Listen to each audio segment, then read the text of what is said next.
morning, everyone, and thank you for attending this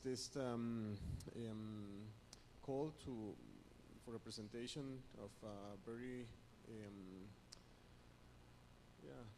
what can I say?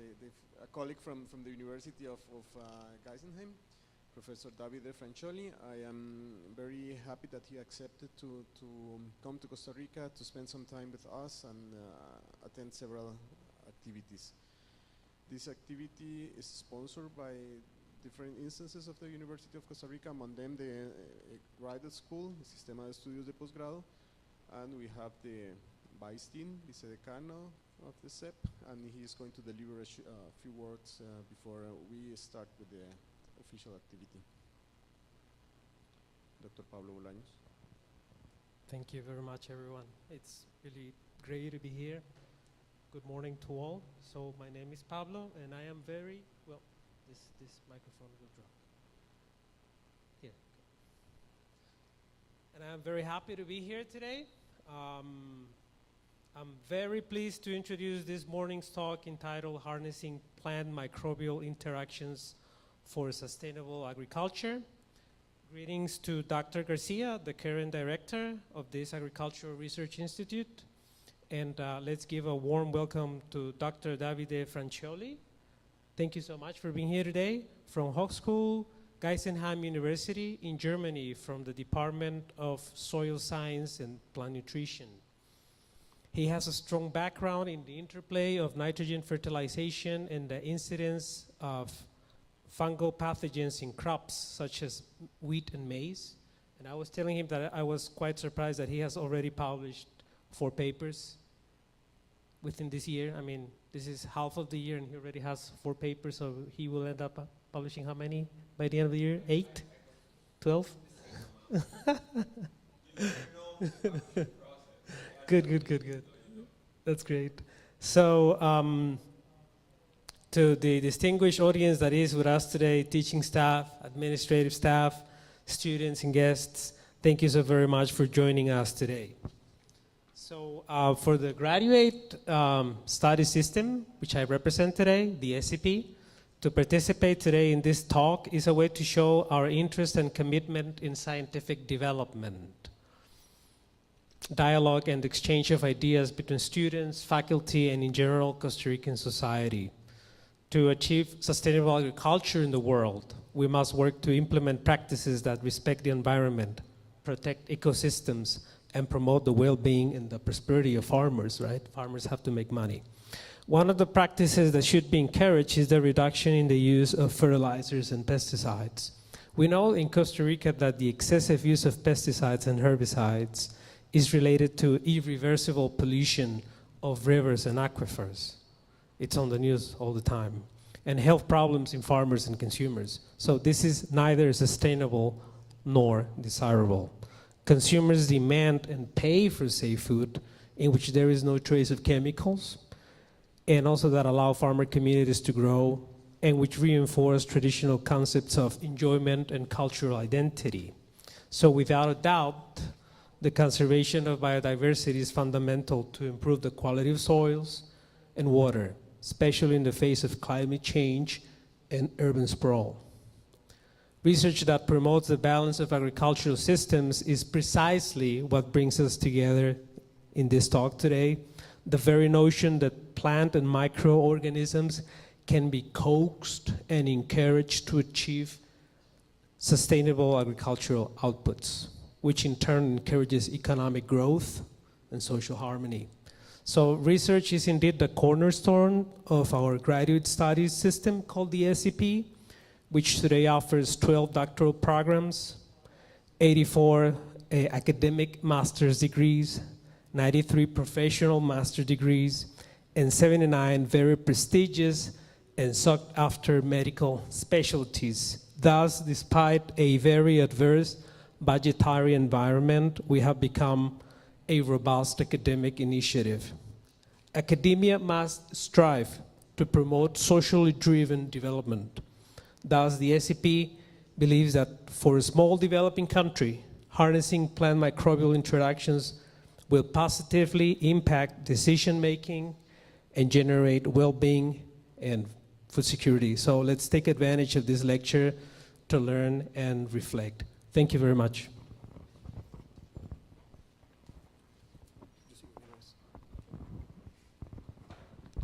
Okay, thank you, Pablo. And just to briefly introduce Professor Francioli, he's Italian, and since almost all his academic life has been conducted in Germany. He obtained his PhD from the Helmholtz Center for Environmental Research in Halle-Saale in Germany, and then he conducted at least I have 3 postdoctoral research stays, one in the University of Wageningen in Holland, in Netherlands, Leibniz Center for Agricultural Landscape Research in Müncheberg, Germany, and the last one where we met for the first time at the University of Hohenheim, also in Germany, in Stuttgart. And now he is professor for plant microbiomics at the University of Geisenheim, very close to Frankfurt. And yeah, please, the stage is yours, and thank you again for coming to Costa Rica. Many thanks, Victor and Pablo, for the nice introduction. I'm really glad to be here and to be hosted by the UCR and have the opportunity to talk to you about what I'm doing.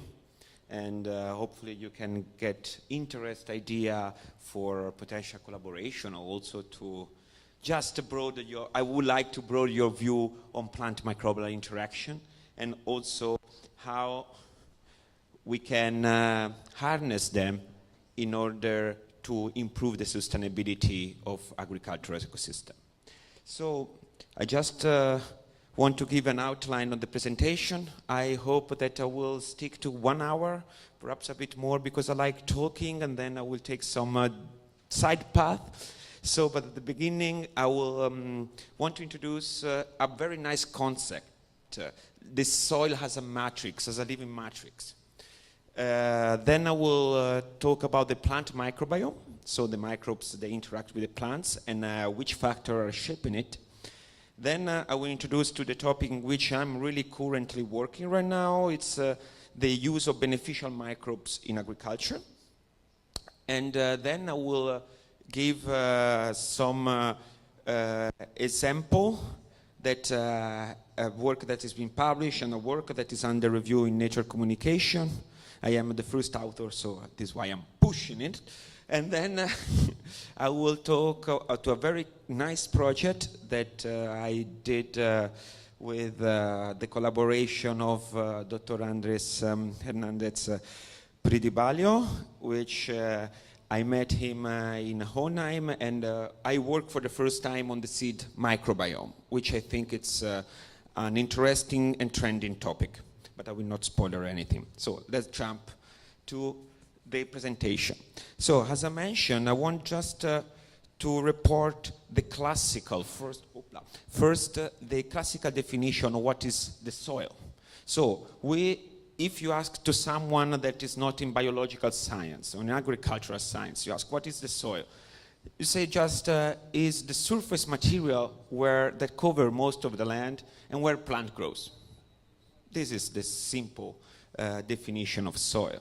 Just going a bit deeper, you find that soil is created by soil aggregates that are composed of sand, different fraction of sand, silt, and clay, with embedded organic matter, and there is gaseous phase and water phase. But this is what I like to tell about the soil. This is how I think about soil. I think soil has the most complex ecosystem and diverse ecosystem, where you have a range of organisms from macroscopic to microscopic size. And what I'm really interested, beside all of this incredible amount of life, which we call the soil biota, is the one that are really, really tiny. So the microbial community. And I will talk slightly later in a more detailed way, but I want just to give you what is the function of the soil biota into the soil. So they play a big role in soil fertility because they decompose the organic matter. so providing nutrients to the plants in regard of plant nutrition. They also form a big part of the organic matter, because all the cells of this organism and microorganism, their turnover, it's organic matter. Also, they can transmit diseases, but they can also act as prevention agents, as a biocontrol agents. And also they can have a capability to degrade contaminants, especially in microbial community. And of course, they can improve the structure of the soil. And among them, this group of organisms that inhabit the soil microbes, the microbial community, are the main actors and the most abundant organism that are present in the soil, and they play a huge role in plant nutrition and fitness.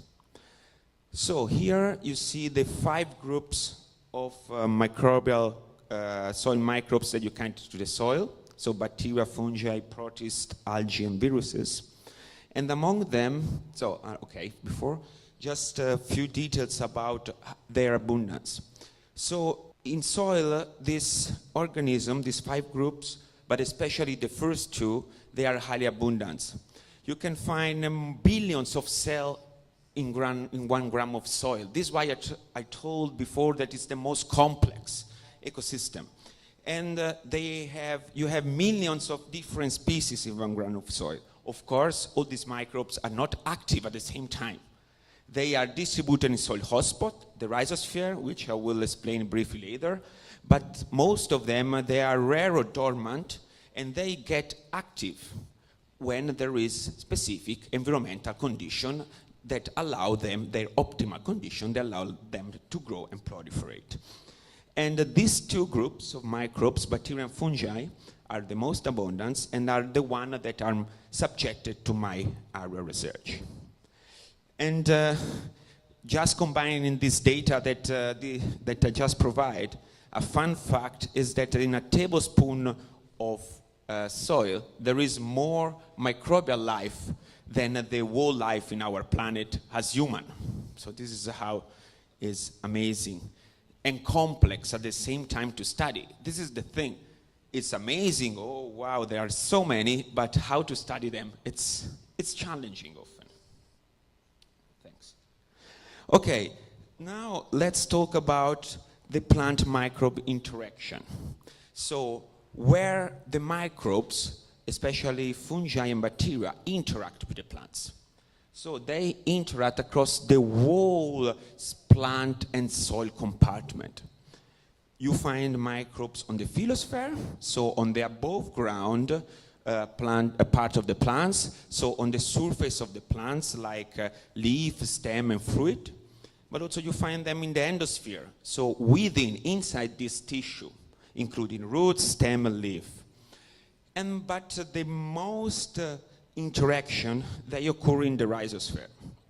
So the rhizosphere is the interface between the soil and the root, in which the plant exudate a lot of compounds, what we call root exudate, in order to shape the rhizosphere environment to take up more nutrients for plant fitness, but at the same time to attract or repel specific microbial taxa.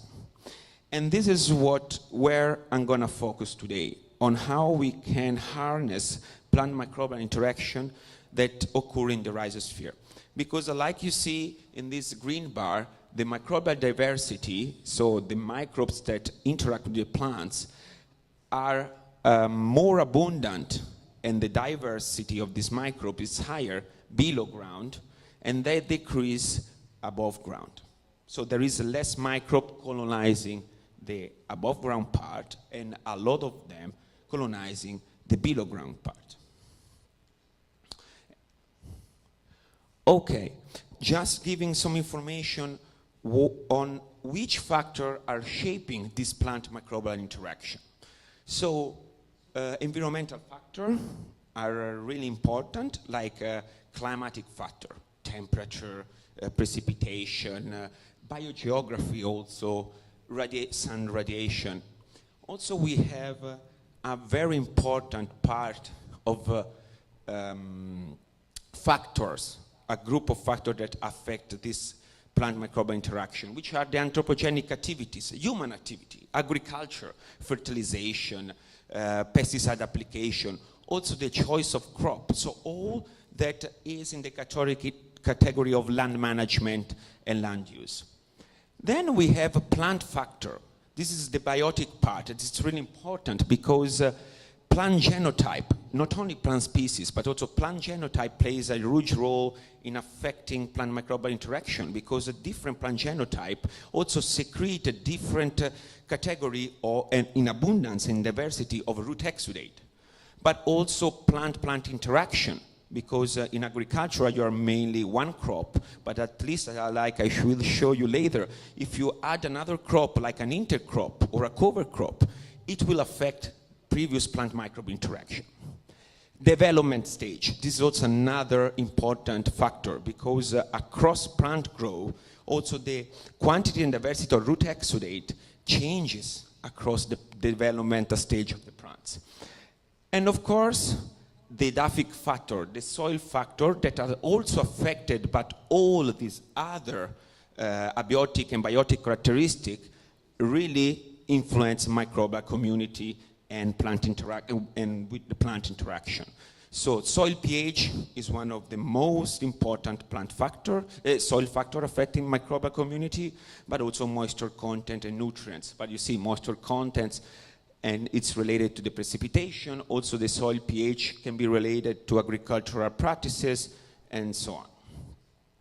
And all the microbes that interact with the plants, it's called the soil, the plant microbiome. The plant microbiome.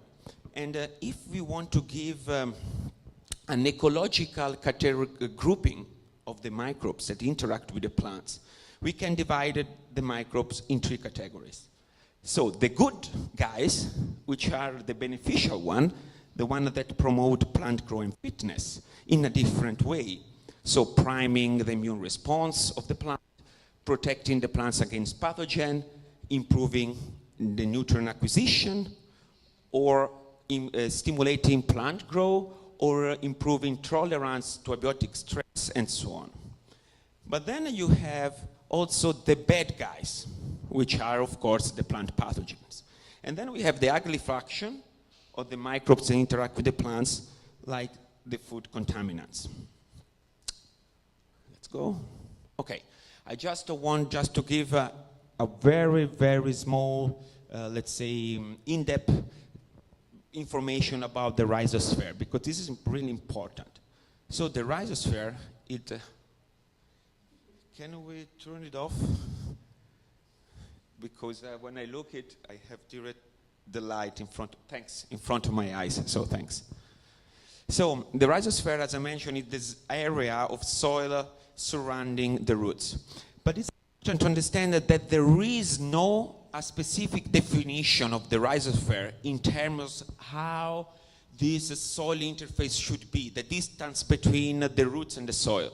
In fact, I have published a paper a few years ago where we studied the microbial community, I think in wheat or barley, I don't remember. Sorry for that, in which we categorize the rhizosphere that we call a distance rhizosphere and closed rhizosphere. And it was the distance, I think it was around 0.7 centimeters from the roots, so the soil surrounding the roots, but the distance 0.7, and the closed one at 0.3. And we found different communities because the plant exudate a lot of root or compounds, a cocktail of compounds that are degraded by the microbes while entering to the soil. And there is a trophic, let's say, environment. So microbes feed on the secondary metabolites also used by other microbes that encounter the root exudate. So this is the definition of rhizosphere is a dynamic one. And indeed, it's a microbial hotspot, therefore, for soil-plant microbial interaction. And as I mentioned, because I'm going to stress this part, because also it's something that I learned during my Hohenheim postdoc, how to characterize the root exudate, which are these compounds that are shaping the rhizosphere, and they are the signaling compound for the microbes. Okay, I just want to give you an overview on what I think on how harnessing this plant-microbe interaction. So here I found that this is a very nice publication. It's at the end the authors that did this publication, and I find this scheme which is really nice. So here you have a natural rhizosphere, how hypothetically should be. So you have a native plant in its own endemic environment, because when we think also plant-microbe interaction, you have to think that, for example, agriculture, we took some seed or plant that were grown in an area, and then there, for our agricultural purpose, they were planted thousands of kilometers away. So they don't have their own natural rhizosphere. We created, not artificially, the rhizosphere, the plant adapt and shape the microbial community present in that soil where we planted this plant that were not endemic. This we have also to keep in mind. Okay, but after this information, here you have a natural rhizosphere where you have microbes that interact actively with the plants, and they perhaps even have co-evolved together with the plants for many long years. And the plant shaped these microbes with root exudation. But then, with intensive management, agricultural land use strategy that involve a lot of use of chemicals, agrochemical, fertilizer, pesticide, you have a disruption of this plant microbe interaction. And then this can lead to a degraded rhizosphere where only specific group of microbes has been selected. I don't mean that they are only the bad ones, but the thing is that a complex system in the natural rhizosphere gets in a more simplified way with low diversity. And in soil, having a good high diversity is important, because when you have a stress, you have a lot of functional redundancy. So a stress can decrease the abundance of specific microbes that perform a specific function, but since you have high diversity, other microbes that they can tolerate that stress can perform the same process. And what I am aiming with this use of beneficial microbes used in agriculture or with sustainable farming practices, this is the goal. We call engineering the rhizosphere, although engineering seems something highly artificial, highly robotic. No, we are trying to use what Mother Nature has provided to restore a degraded rhizosphere to a better one, close, would be hard, to the natural environment by using soil amendments like organic fertilization or inoculants with beneficial microbes. And this is something that I always tell to my students. So there is a misconception that has, let's say, I think, due caused by the Green Revolution, that few crops has been chosen, and the agricultural strategy has just aimed to feed the plant. No, this is not what we have to do. We have to feed the soil. We have to think that the soil and plant are more or less the same organism, because the plant is dependent on the soil, the matrix where he lives. So this is important. Feeding the soil is what we have to aim, not the plant. And what we can do, here I provide 2 examples. So first, use organic fertilizer. That can be, the source of this organic fertilizer can be due to different sources. And their decomposition, which is a slow process, because mineral fertilization is just providing nutrients to the plant that are already available. But then the over-fertilization, but also not also the over-fertilization, because phosphorus fertilization is a very common approach, but the phosphorus, most of the one that you put into the soil, it precipitate or it get absorbed to soil colloids and not anymore available for the plants. So sorry about this, say side branch of my talk. But the composition of the organic material, organic fertilizer, that is a slow growing process, can enrich, of course, the organic matter into the soil, increase soil stability, provide nutrients to the plants, and also promote the formation of beneficial microbial community. But another, let's say, approach could be to inoculate the soil, the roots, the rhizosphere, with microbial inoculants composed of beneficial microbes that can have this, let's say, in beneficial activity like pathogen suppression, growth stimulation of the plants, enhance plant nutrition, and also improve soil fertility.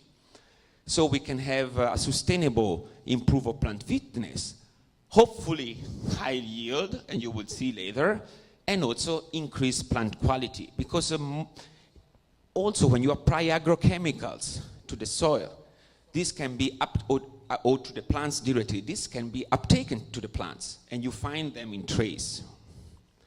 Okay, here I want just to give you an example on which are the beneficial microbes that have very important characteristics. For example, we have the bacteria that perform the biological nitrogen fixation. So here you see soybean roots with where they're in symbiosis with Bradyrhizobium.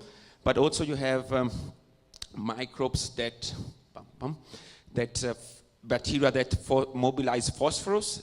This is another important topic. So bacteria that can make the phosphorus that is not anymore available, that is in the soil but not available for the plants, can make it available. But they also are involved in nutrient cycling. They are biofertilization, so enhance plant nutrition, biopesticides, so microbes that have biocontrol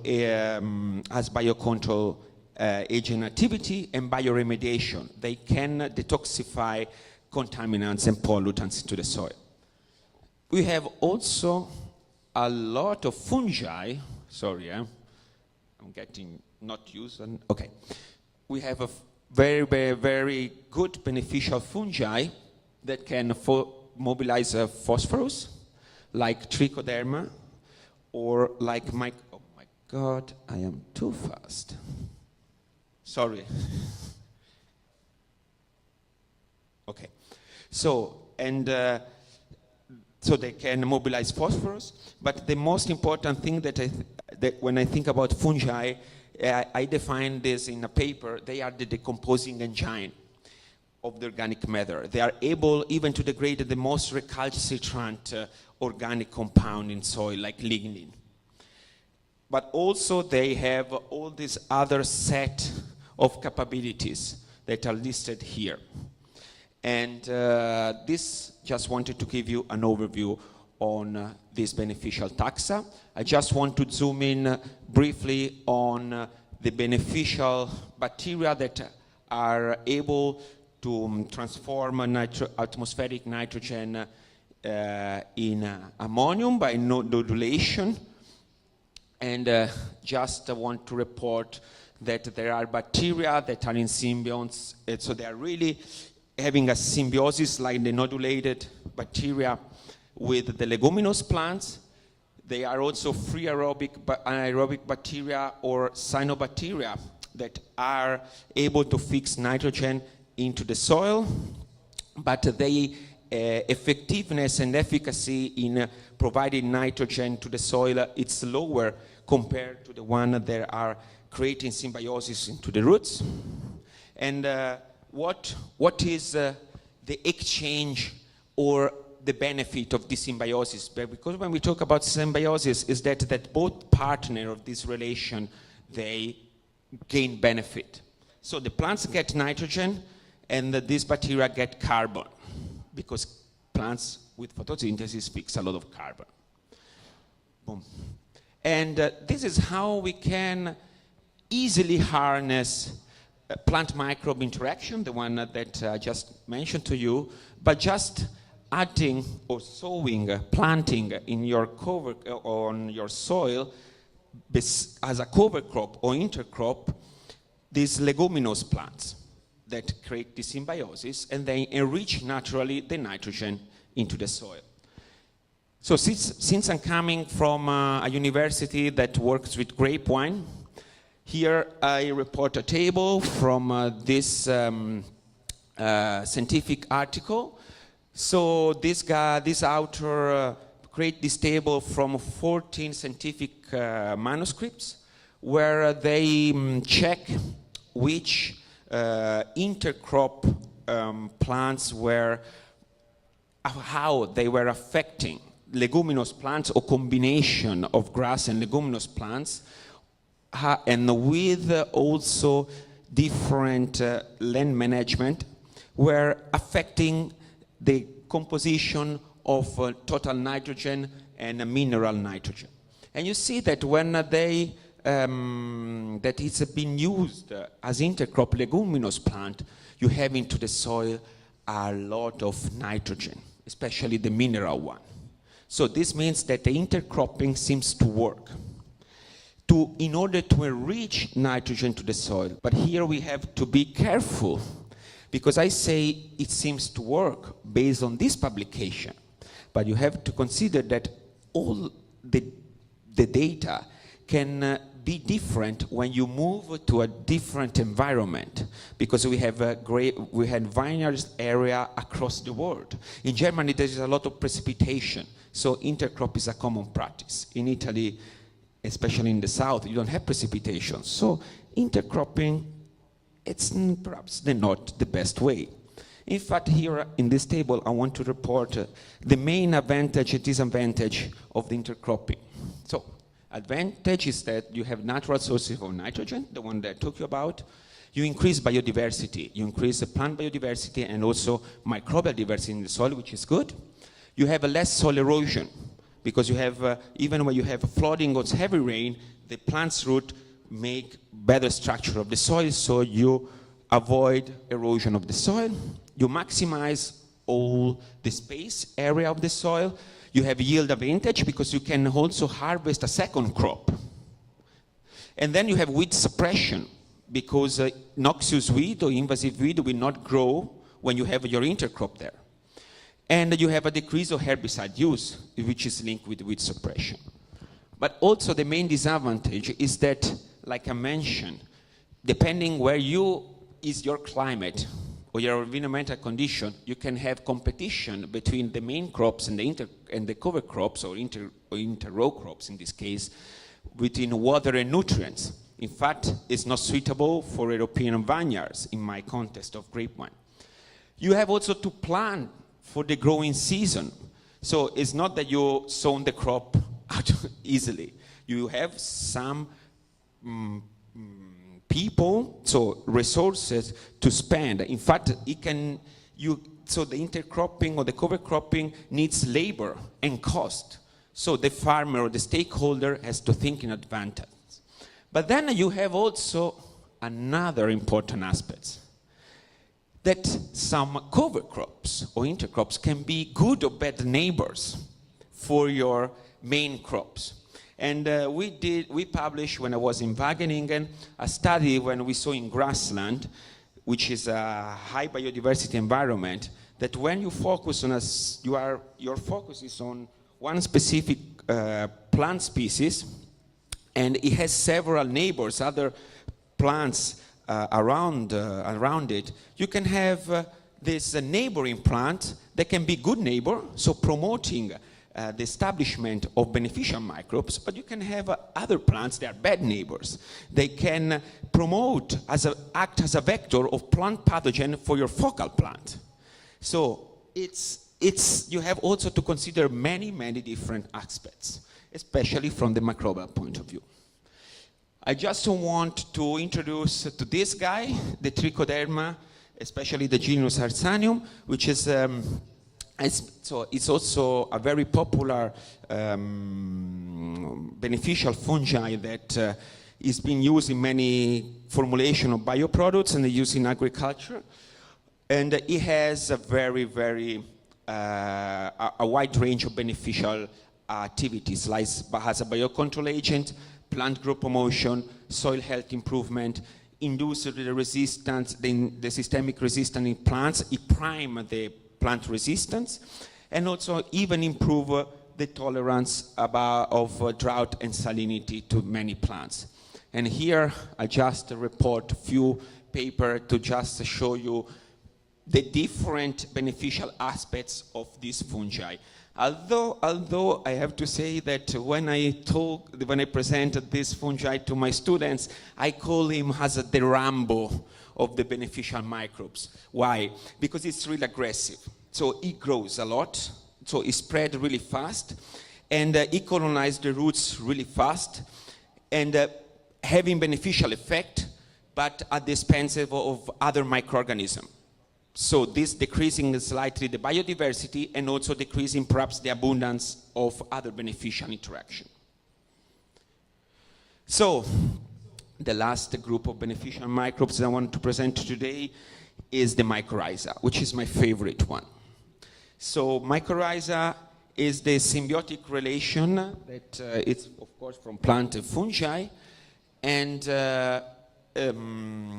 the main role of the mycorrhiza is, like you can see, it as an extension of the plant roots, because they colonize the plant roots, and with their hyphae then they can explore even kilometers of surface of soil, and they can therefore mobilize phosphorus. They have a wide range of enzymes that are able to mobilize phosphorus and provide to the plants, nitrogen as well, but especially also they provide water. They can explore a lot of surface of the soil, getting water, and the plants, to, let's say, since it's a symbiotic relationship, provides to the fungi carbons.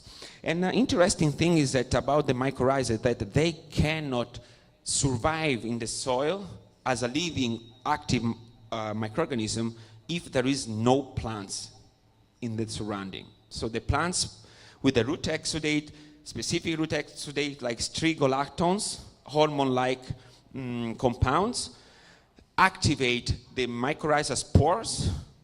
The spores, these strigogalactone and signaling compounds, they activate the mycorrhiza spores, they can germinate, they can grow.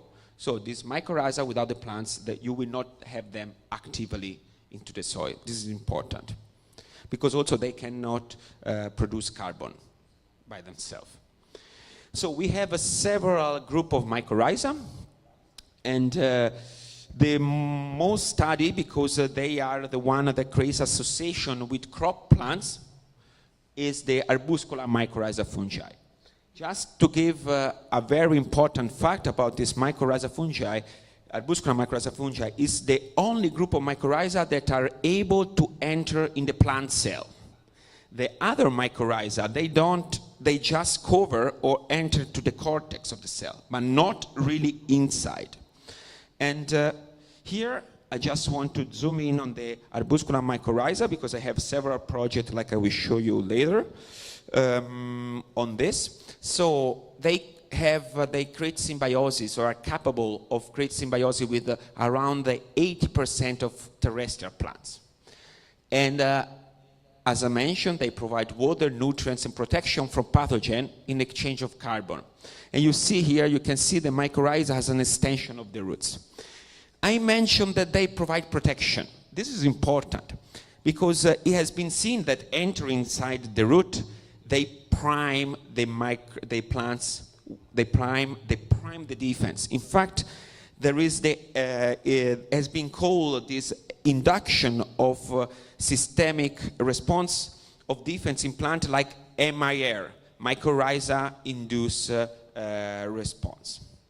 But there is another important protection side of this AMF, because, or mycorrhiza in general, because when you have an organism that colonizes the roots, so you have a physical barrier of the roots, a microbe. So the microbes create a physical barrier where it's hard, more difficult for the pathogen to colonize the roots, especially root pathogens, because they find the mycorrhiza that is surrounding it. Okay, this just a picture on how to show a root that has been stained with ink and vinegar after being, let's say, washed to remove lignin. And you see these filaments that goes out from the root. These are the extra radical hyphae. So these hyphae that travel across the soil surface in order to get water and nutrients. Then when they enter inside, you see the intraradical hyphae. Then you have here the AMF vesicle, where is the carbon storage of the AMF. So the plants provide carbon to the fungi, and the fungi store in this vesicle. And now, yes, this is very interesting picture. So here, as I told you, the vesicle here, where they act as a storage compartment of carbon. And here, they are arbuscules. This is why they are called arbuscular mycorrhiza fungi, because when they enter into the roots, they create this tree-like form. And this is the site of exchange of water, nutrient, and phosphorus within the plant, and how they get carbons. Okay. So, important thing is that I told about the beneficial activity of this arbuscular mycorrhiza fungi, which is also in green here. But there are also mainly anthropogenic activity that disturb this important beneficial interaction with the plants and the mycorrhiza. So, for example, nitrogen fertilization and phosphate fertilization decrease the diversity and the colonization of the roots, because the plants already receive nitrogen, especially phosphorus, from agricultural fertilization. So the plants, the mycorrhiza is a cost also for the plants. If the plants get phosphorus by fertilization, it is less prone to get their roots colonized by the fungi. Also, tillage destroy this hyphae network that are established by the mycorrhiza. And of course, pesticide and fungicide strongly affect mycorrhiza colonization. I just want to give an example, just looking at this picture. In Italy, there was, let's say, these cuttings of rootstock of 1103 Poulsen, the treatment with mycorrhiza and no-mycorrhiza. It was a complete, as I mentioned, you see how arid is the soil. There is no rain in south of Italy lately. So you see that the no-mycorrhiza plants are almost dead, while the mycorrhiza are still growing and thriving, due to the fact that they can explore more water underground, and then they can provide to the plants. And here just a simple graph which represent the number of plants without green leaves, and then no mycorrhiza plant, you see they have very few amounts of green leaves, so number of plants without, so a lot of plants in the no-mycorrhiza plants, and the mycorrhiza plants you see that there were only few plants without green leaves.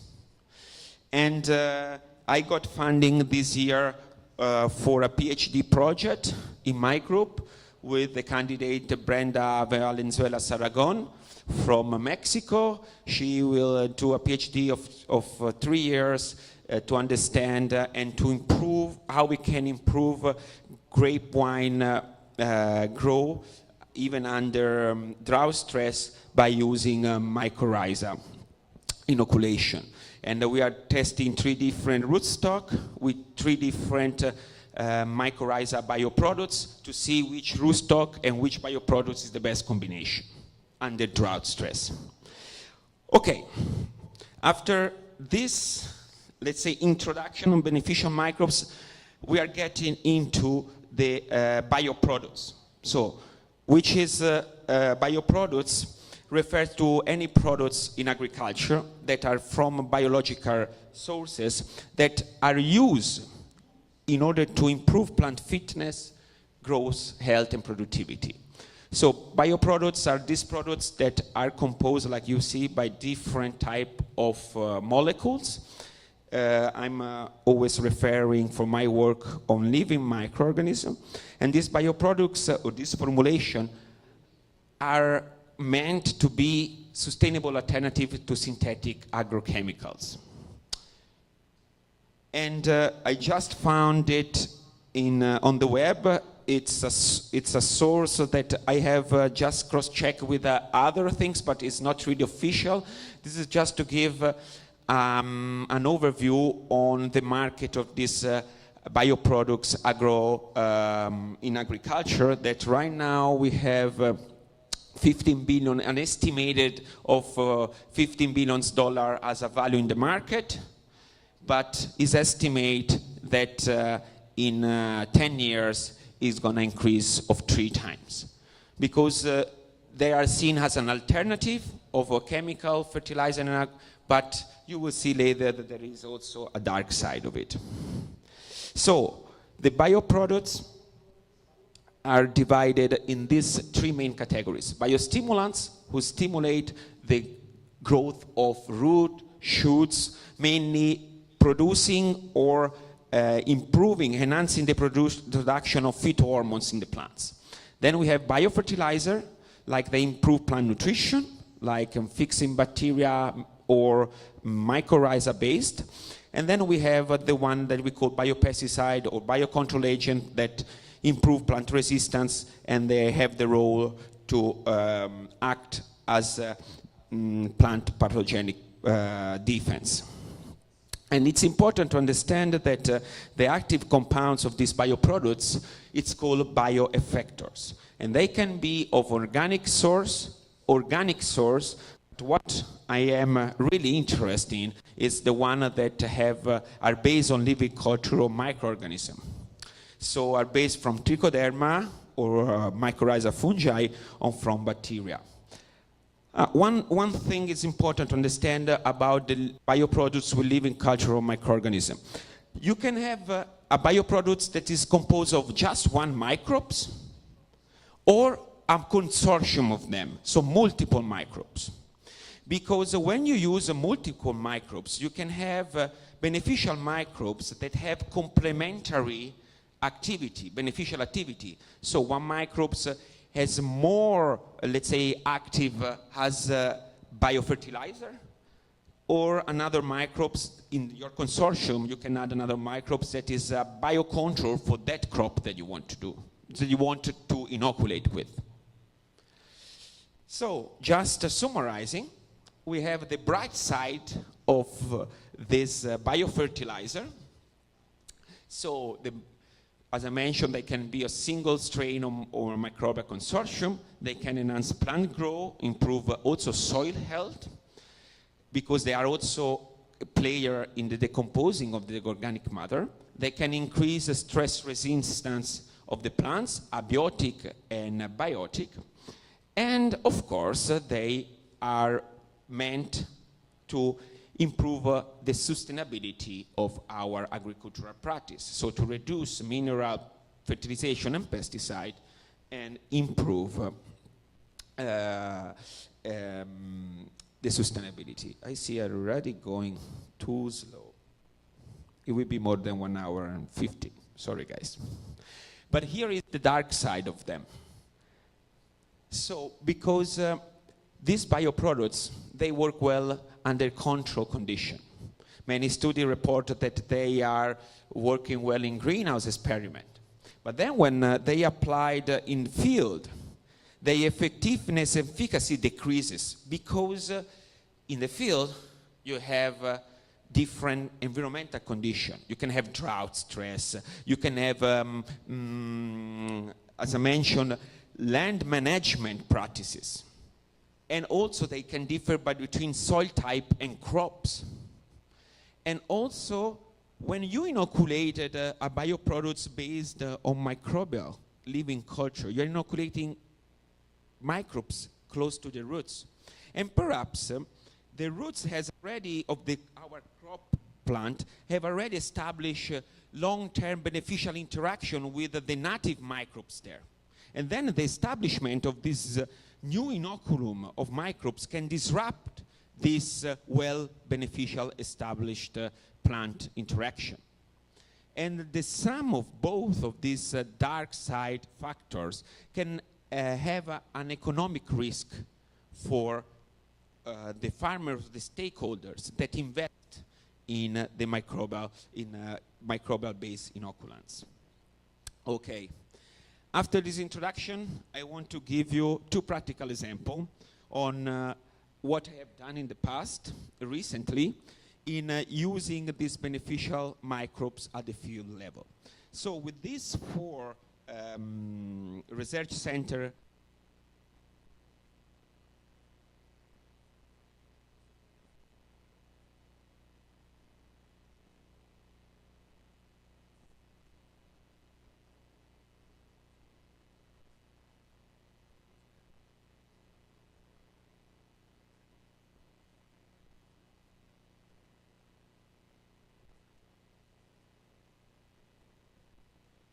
to provide answer to these two questions. Can we improve plant growth at the field scale by using this microbial consortium? And can we alleviate the growth limitation that can occur, for example, with organic fertilization that has a less nutrient input into the soil compared to the mineral fertilization? So, for this answer, to answer these two questions, we set up a long-term field experiment. So within the long-term field experiment in 𝗲𝗏, close to Berlin, we set an experiment where we have conventional mineral fertilization and organic fertilization. We sown winter rye at the end of September, in September 2020, and we inoculate this winter rye after 2 weeks of rye emergence. So here the data of a shoot dry biomass, which is in my field used as a proxy for plant growth and fitness. And we sample in the conventional and organic, inoculated and non-inoculated, at 2 sampling points. 1 month after the inoculation, so in the autumn sampling, and in the spring, so after the winter break. And like you see, the organic, this is really amazing. The organic fertilized plants inoculated with our microbial consortium show a significantly higher shoot biomass. And also the nutrient status of these plants were significantly higher compared to the other treatments. But when we look at the grain weight, we didn't find any significant difference among the whole treatment. But since we saw that the shoots were dry biomass were higher in the organic, plus our inoculation with the beneficial consortium, and also the nutrient status were better in the inoculated plants, we could conclude that our microbial consortium in winter rye improved growth, especially under organic management. But the same year, we did another experiment. Same question, but different soil type, location, in Bernburg, near Leipzig, where we have a different soil type and we have different treatments. So mineral fertilization, which was 100 kilogram of nitrogen per hectare, plus pesticide, and extensive fertilization. We have reduced mineral fertilization and no pesticide. With the mineral fertilization, it was 40 kilogram of nitrogen per hectare. Then another crop, maize, which was sown at the end of April. And then we inoculated twice, after 2 weeks and 5 weeks from maize emergence. But we got a surprise. We got another, let's say, unexpected stress. We had a very prolonged drought stress. So the red line is the precipitation average of the last 30 years in that area. The blue bar plot are the actual precipitation register in that experiment. We sown at the end of April the maize. In April, we got 1 millimeter of rain, so nothing. In May, we got half of the precipitation. In June, okay, the same, more or less. In July, almost half again. So we had a drought stress, especially during the maize establishment. So this was also an additional unexpected stress, where we could test our inoculum, our consortium. And then this time, we did something special. So we plan to understand what was the mechanism of this microbial consortium in hopefully improving plant growth. So we did a multidisciplinary approach. So we assess many plant growth parameters and nutrient status. We characterize several phytological stress indicators. We measure leaf and root phytohormones. We sequence the bacterial and fungal community of the rhizosphere. We apply also a sequencing of the metagenome of the soil, so we can get the function of the microbes in the rhizosphere with the metagenome approach. And then this was my duty, also, also because I am also a microbial guy that have experience in these two fields.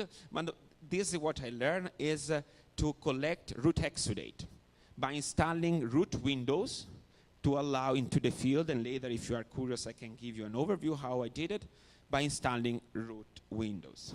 No, I place it here.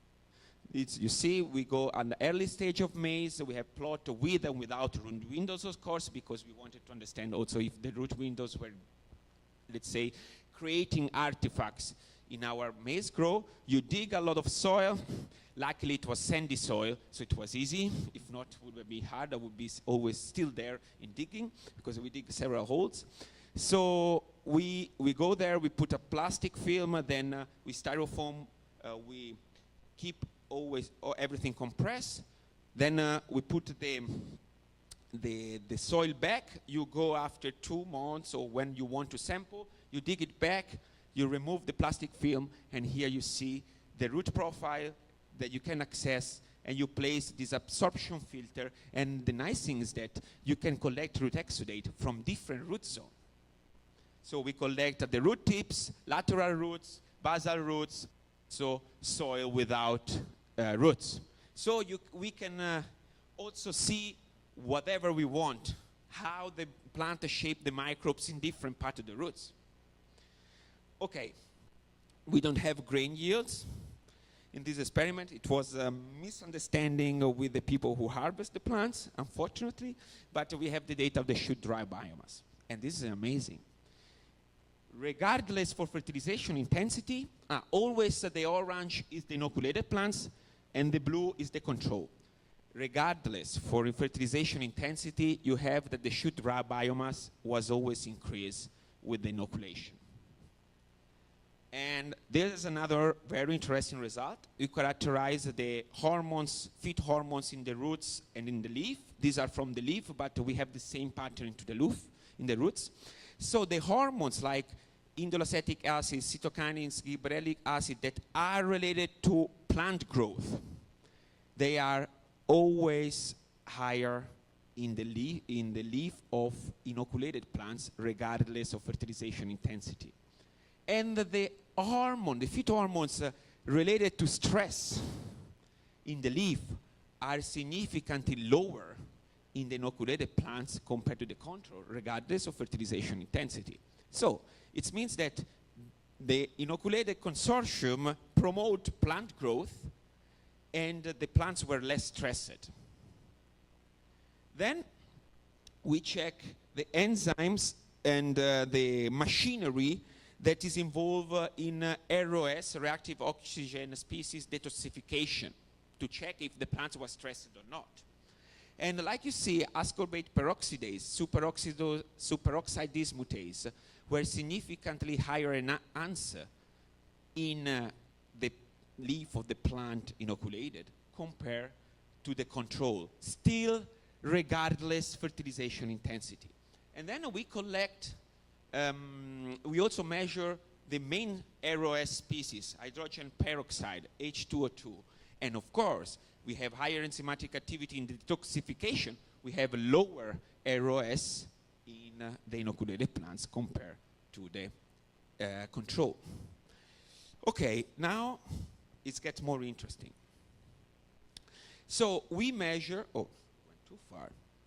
We measure a lot of nutrients in the leaf of these inoculated and non-inoculated plants. And what we see is that nitrogen, carbon, phosphorus was not changing between our treatment. What was changing was iron and other metals. Then we check the genes that were involved in the iron uptake or in the end metabolism, in the phosphorus uptake.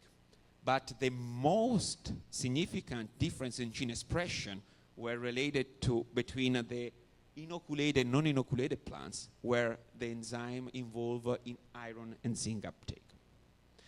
Then we analyze some root exudate.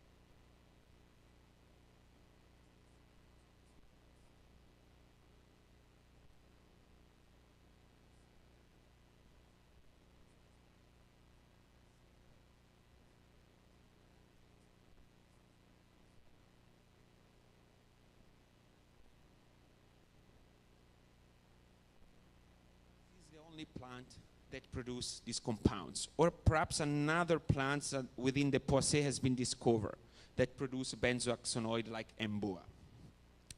But the nice thing is that what is the role of these compounds? These compounds are antimicrobial compounds. They kill microbes. But there are microbes, especially bacteria, that are using these compounds.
Together.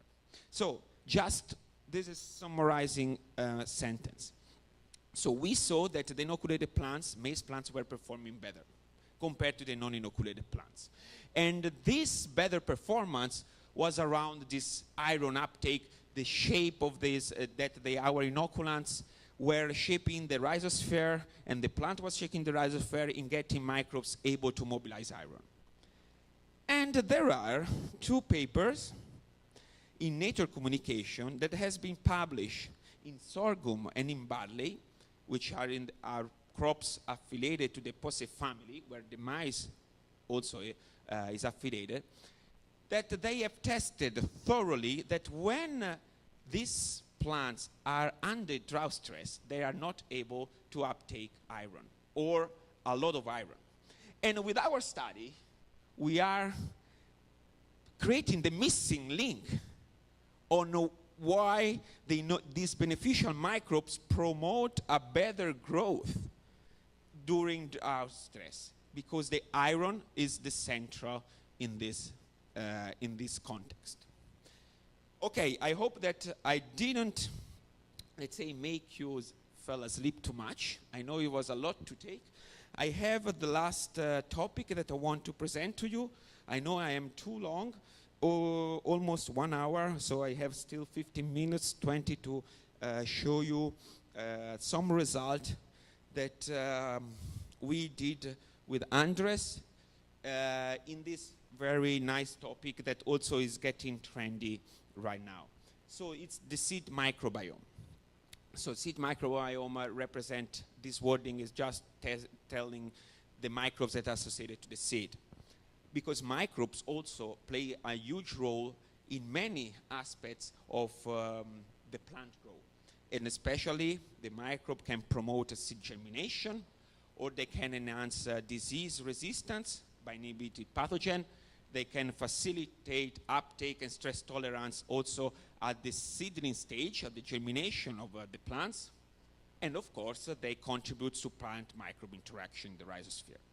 And harnessing the seed microbiome can really significantly improve sustainability, because if we understand which microbes can be used to be bind on the seed, or to understand how we can transmit vertically, horizontally microbes to the seed in order to have them grown during the seedling stage, it can be a real improvement for our sustainability goal. So, but before going further, we have to understand the composition of the seed microbiome. And as I mentioned, Andres was in Hohenheim doing his PhD, and we met it and we started talking about investigating, because he was working with the maize, and we started talking about using part of his project in order to just do a spin-off of the seed microbiome idea. And it was really it's a very nice scientist, so I just get along really easy with him.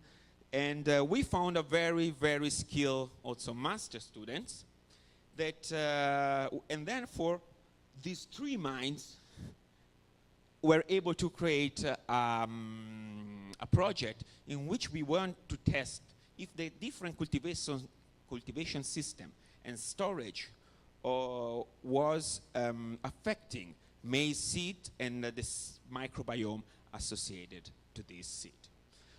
Okay, let's see if I'm able, because this is the first time that I present this, so I'm not trained. I hope that you will get it. If not, you can, let's say, explain, ask questions, and perhaps I will also have the support of Andres in order to explain it. Okay, the first step was producing maize seed from a different cultivation system. So Andres was, I need to drink, sorry.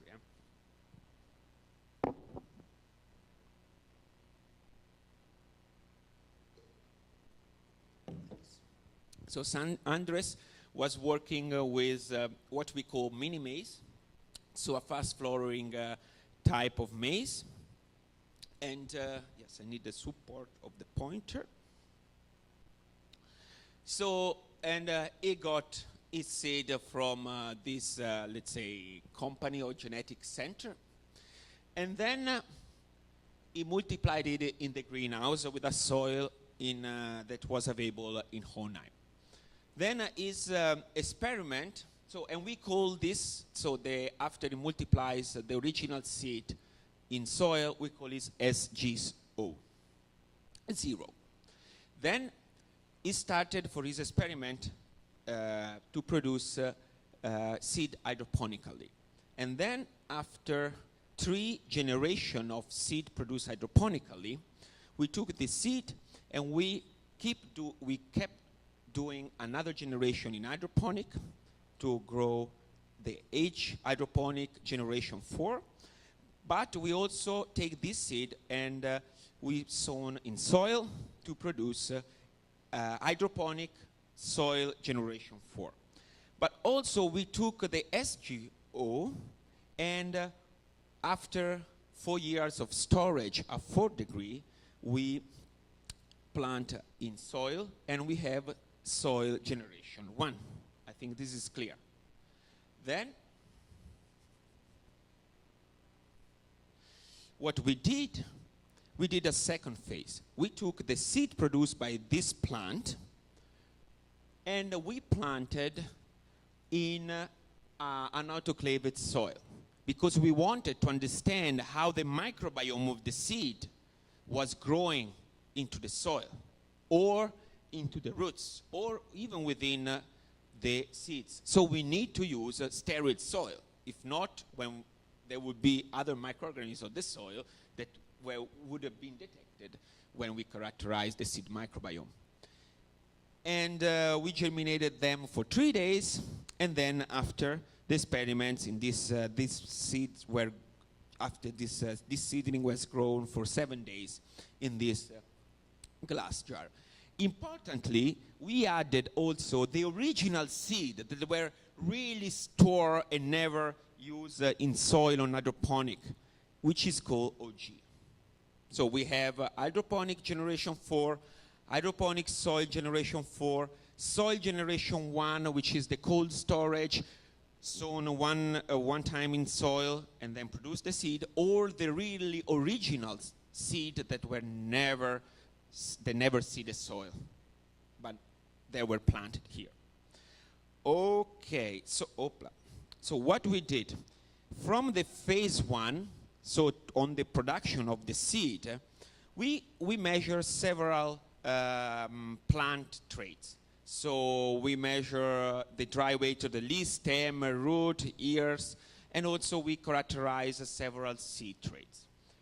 From the experiment in this with autoclaved soil with this glass jar, from the seed that we have produced by these mother plants, we have then, as I mentioned before, grown for 7 days after germination. So you see these plants these seedlings were harvested, the small plants, and we collect the shoot and root, we measure the shoot and root fresh weight, but also we characterized the fungal and bacterial community associated from the roots, from the leaf, but also from the seed.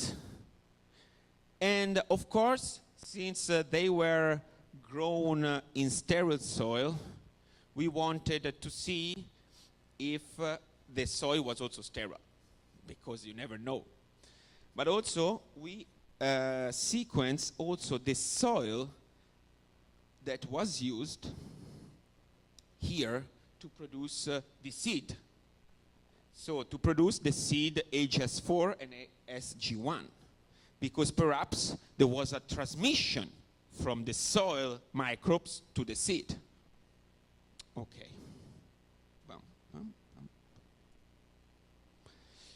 Yes. So these are the data of the mother plants. So the one that of the plants that's being used to produce the seed for the second phase experiment. So therefore we have only SG1, SG4, and the full hydroponic generation. Here is missing an H, unfortunately. I just realized HSG4, sorry. So what we see clearly is from the biomass and root biomass is that the one produced in hydroponic seems to have to produce more biomass compared to the one produced in soil. And when we go to the seed traits, we see that an opposite pattern, that the number of seeds were instead lower compared to the one grown with the soil, but it's something related, I'm not an expert, perhaps you know better, but something related to the seed quality, like the average seed weight and the mean size of the seed were significantly higher to the one produced in hydroponic. Then, when we took these 7 old seedlings, the fresh weight, when we measure from the second phase, we saw something interesting. So we saw that there was no effect on the root biomass or on the shoot biomass between the one used, propagated by hydroponic soil, but we saw that the original seed, that they were only stored in the fridge, then taken back from the fridge and sown, planted in the soil, they were really significant low biomass of root and shoots. So that the longer storage has negative influence of seeding vigor.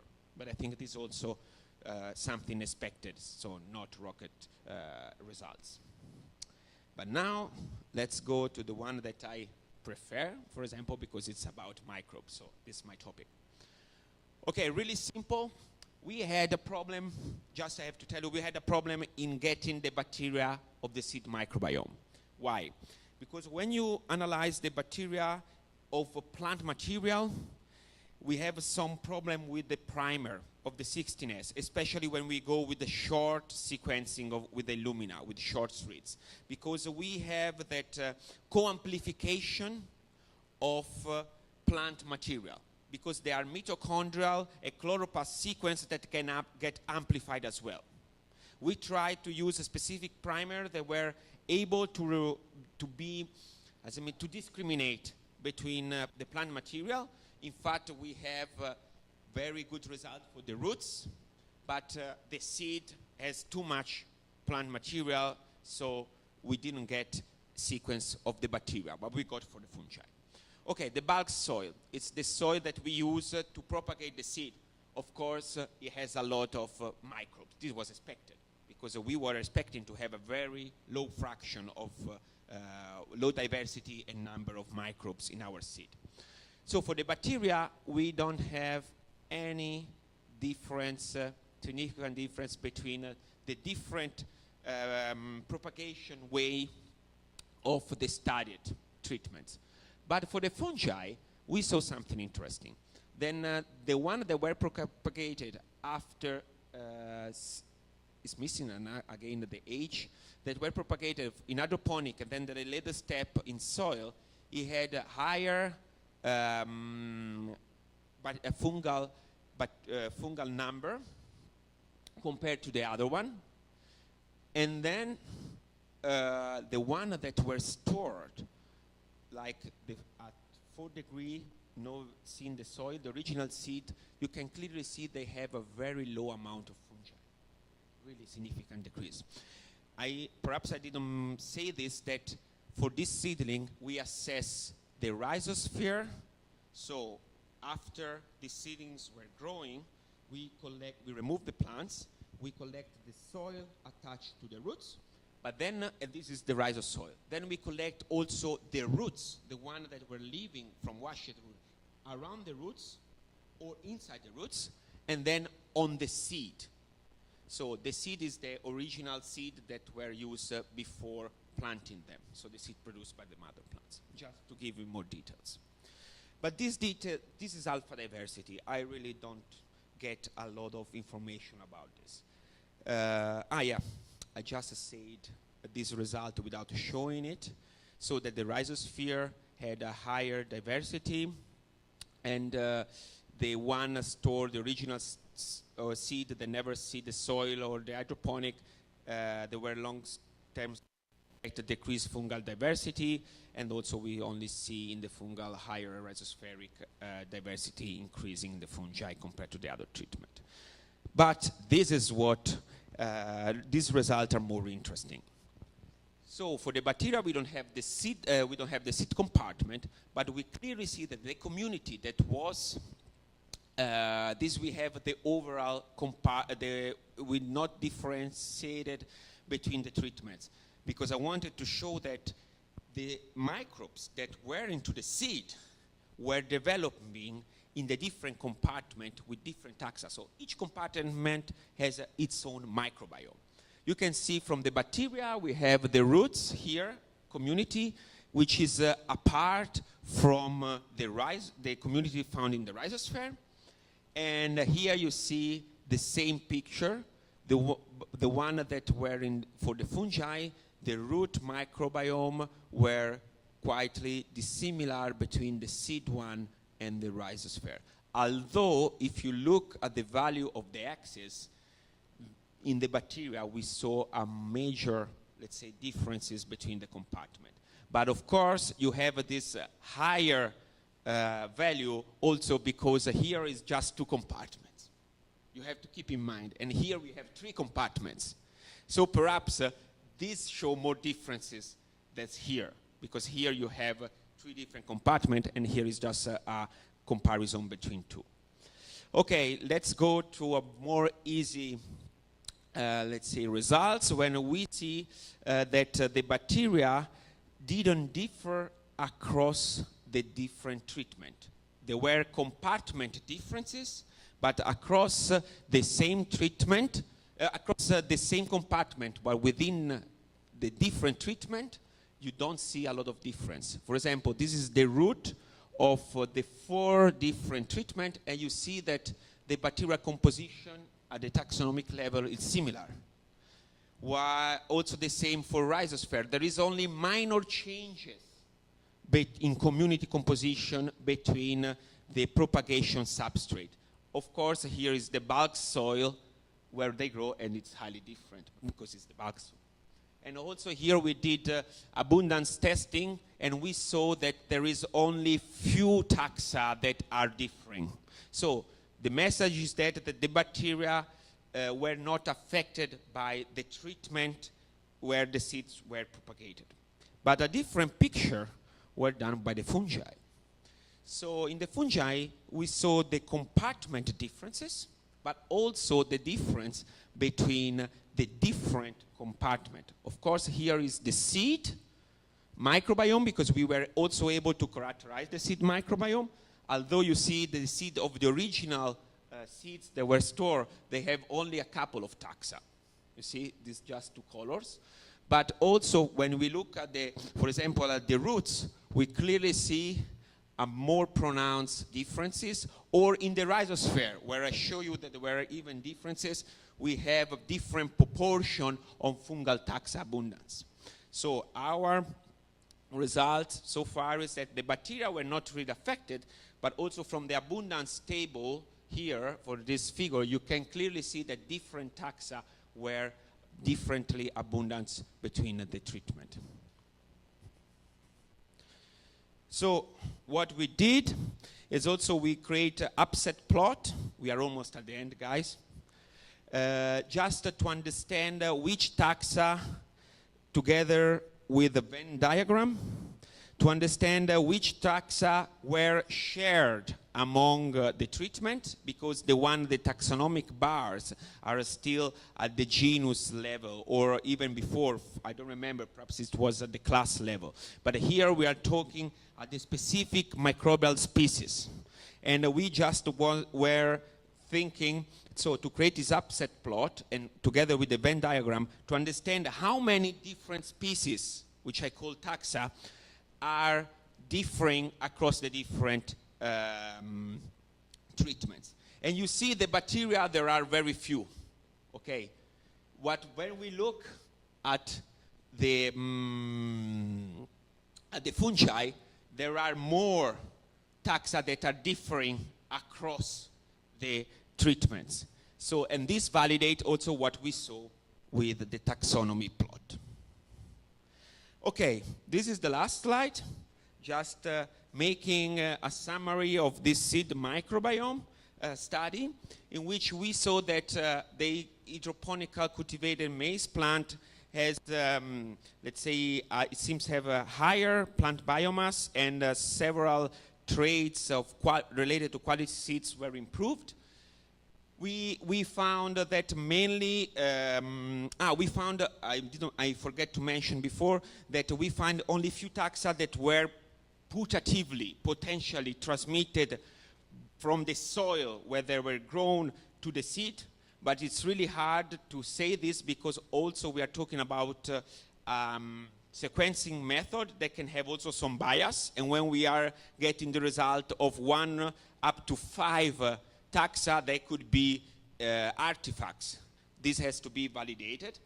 But we saw that the bacterial community were shaped, that developed from the seed, were completely different across the different compartments. So there was inhabiting the seed, were colonized, the rhizosphere, the roots, the leaf were different, but the propagation substrate didn't affect. Instead, the fungal community was still different between compartments and affected by the treatment. Okay, this was just the first brick in getting used. Also for me was the first time that I worked with seeds. And I saw that it's quite hard, especially with maize seed, because you have to grind them and you have to find a way how to grind them in a perfect way without not losing material. Okay, I want to thank you for your attention. I talked for 1 hour and 18 minutes. I hope that you find it interesting, and questions are welcome.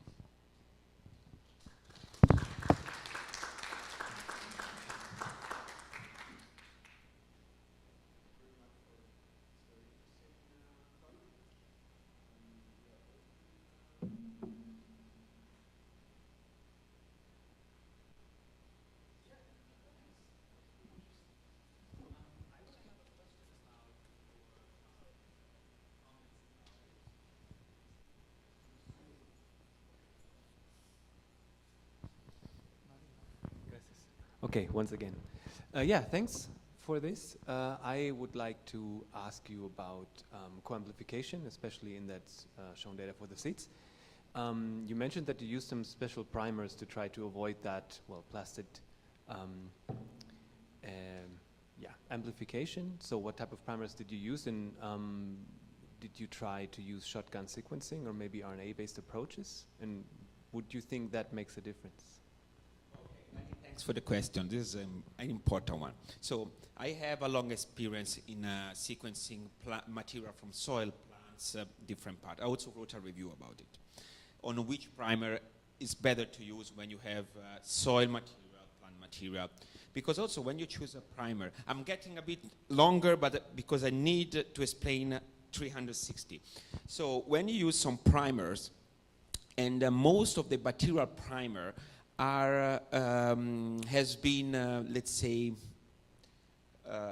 synthesized for soil.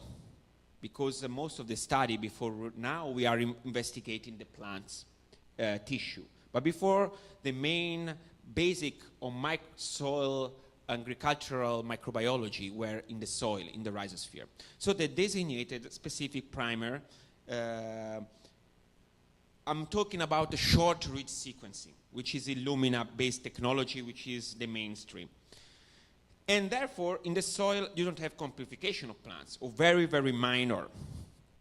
But then, when you go to the plant level, there are other primer that try to discriminate this mitochondrial and plastic region. But there is also a problem about this highly discriminating plant material primer.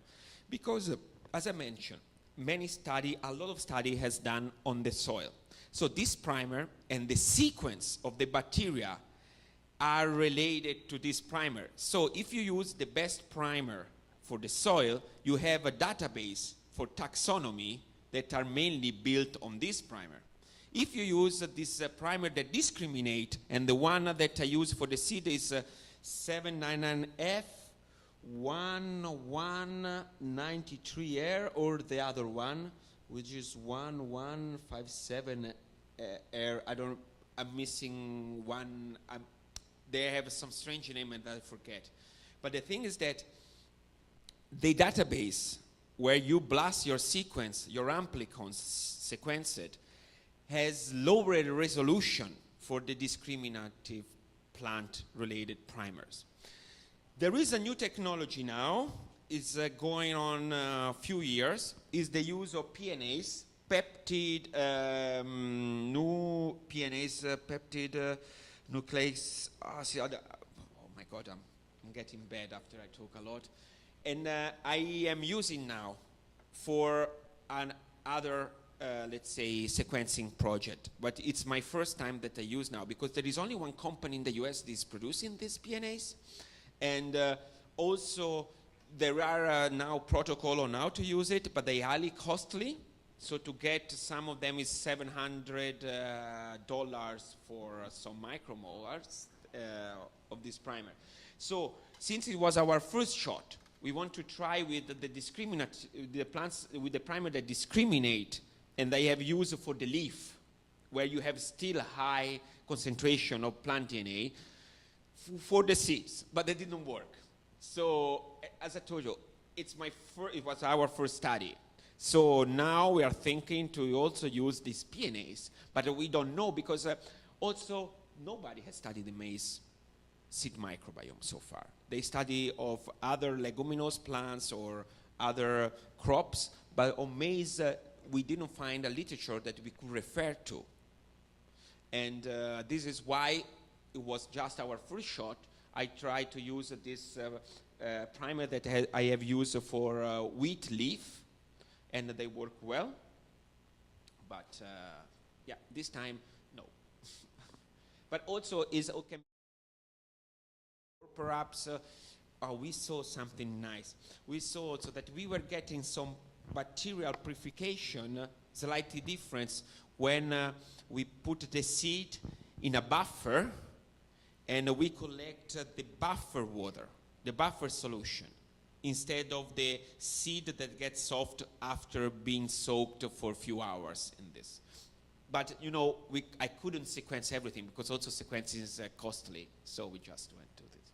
Sorry if I take time to answer, but. Thank you very much. More questions?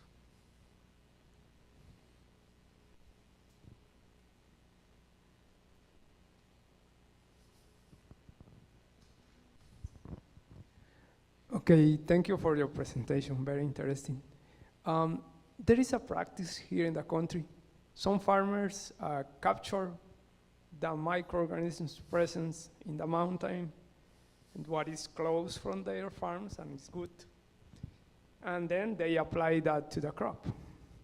From your presentation, it's clear that when you come to a crop, you are losing the diversity of that ecosystem where they capture the microorganisms.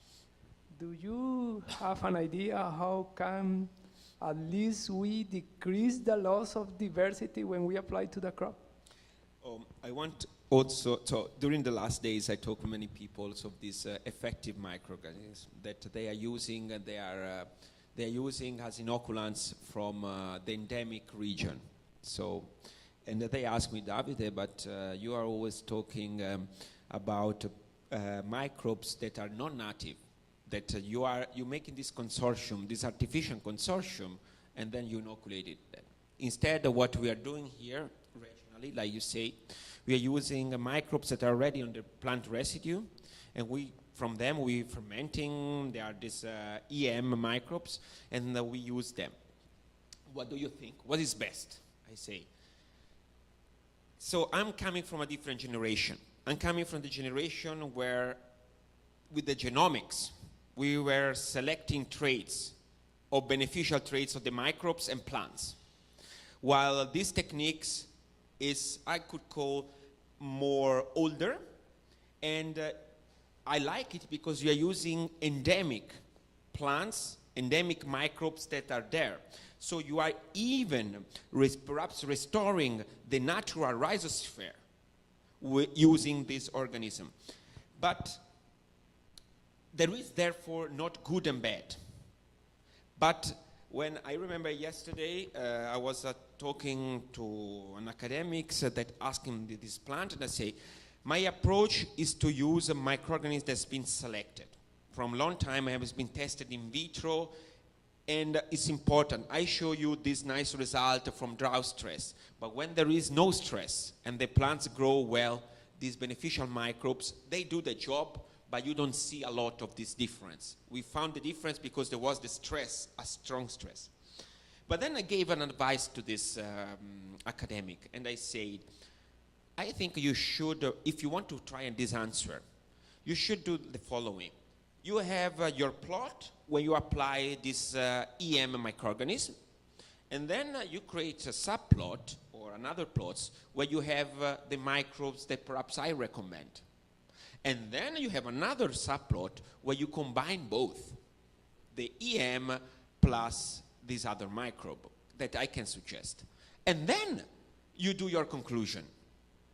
Because like I mentioned before, there is no consortium that of beneficial microbes that universally work. They can work with one crop, but they fail to another one. They work with a soil type because they have to establish in the rhizosphere. and there are millions of other microbes growing there. So you need really to fight, they need to fight to get there. And perhaps they succeed, and perhaps they failed. So, and it's highly dependent on what's happening. Also combining this with the agricultural practices. So it's a complex thing. About the biodiversity, it's always a tricky question, because I remember during my professorship interview, they told me, oh, Davide, biodiversity. Do you think that having better biodiversity, it's a good thing, and lower soil biodiversity is a bad thing? And I say, okay, microbes in the soil, thousands, millions of species. What does you mean with high biodiversity and lower biodiversity? Because when we talk about plant species, you have 5 plant species in grassland or more, and this is high biodiversity. And low biodiversity is monoculture. But in soil, when you have 1,000 of microbes, if you have 10,000 of microbes in your sample, or you have 5,000 or 7,000, where is the high and low biodiversity? It's a different gradient of number, magnitude of number. And the other thing is that I wouldn't call biodiversity. I would call ecological functioning or metabolic functioning. Because as I mentioned, the soil, rich or low biodiversity, or have a medium biodiversity, which I don't find really a metric for them. But the microbes in the soil, they are redundant. So many microbes, they do the same job in a different way, or using different metabolites. So when you apply a stress, so there is a specific environmental condition, it's good to have a high biodiversity for specific important soil function.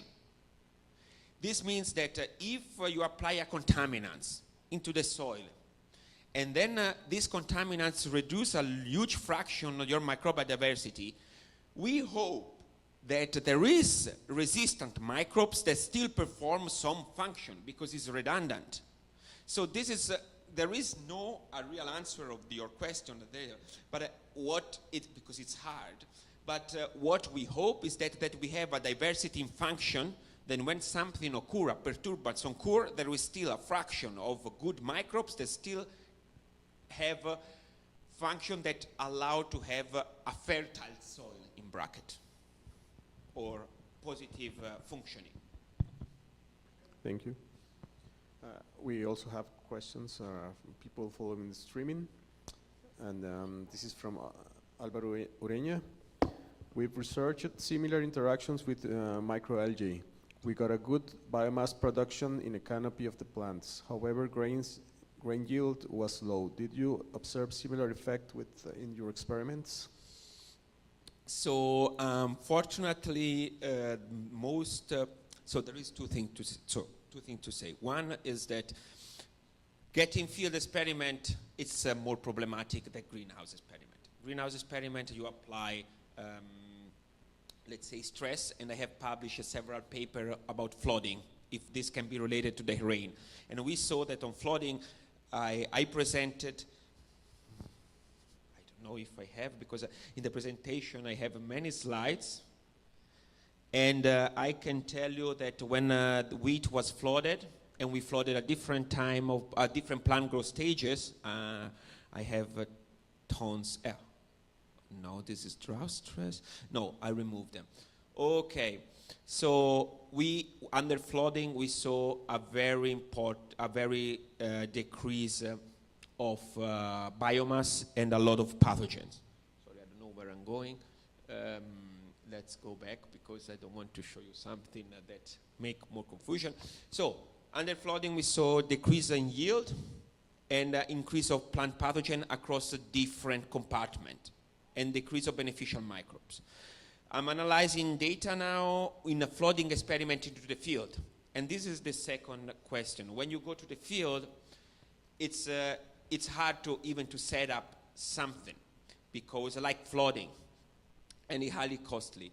And unfortunately, but I'm doing and analyzing data, I don't have it, but unfortunately where I work, in the area where I work, is mainly drought. So this is why I have a lot of data about drought, because also the area where I work in Berlin, it was already drought, and during the last year, it get even more dry. But I can understand that when, from the greenhouse experiment that I did, when you have high rain and you create water, and it's creating waterlogging, it's really detrimental for the plants, because the plant's root enter, there is no oxygen, so enter in an anoxic state. And then these affect microbial community and plant physiology.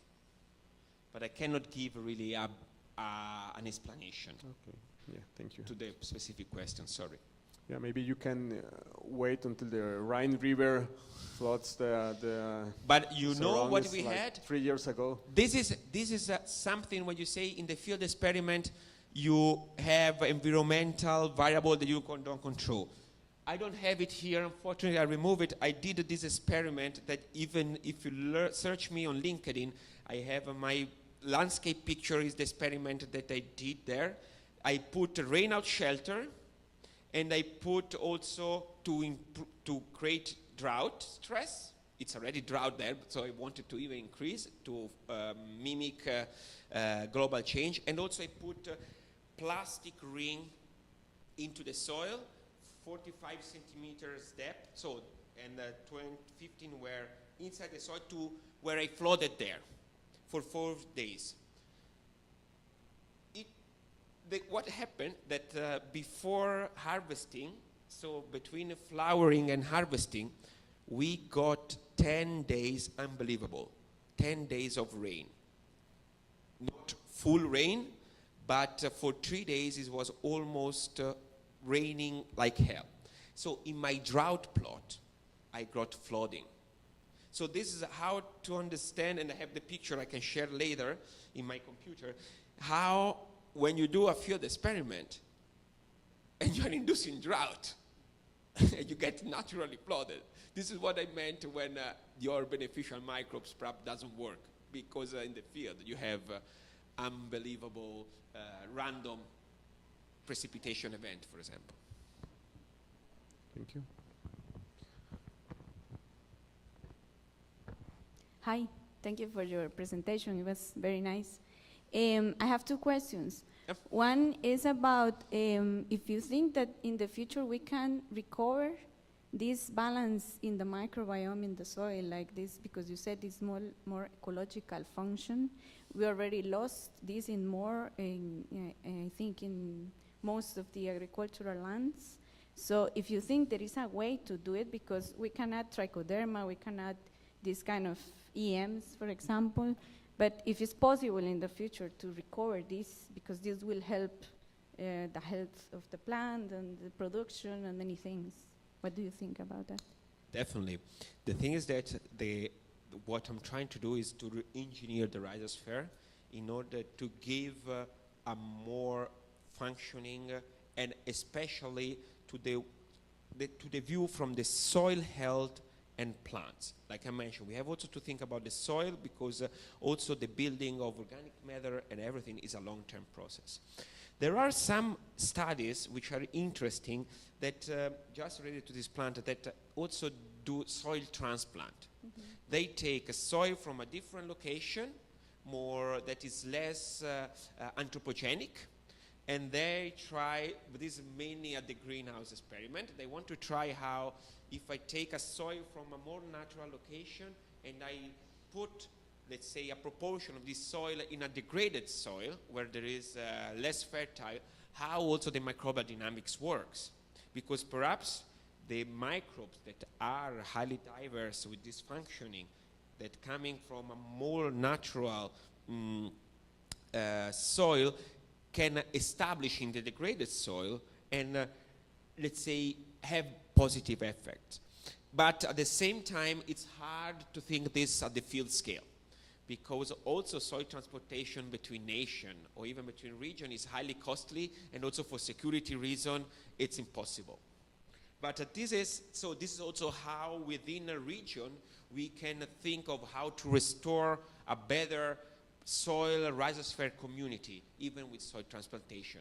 We are just trying to understand how in a better sustainable way we can do this, because we know that the modern agriculture is having a detrimental effect on the soil microbiota. Not only microbiota, but also soil biota.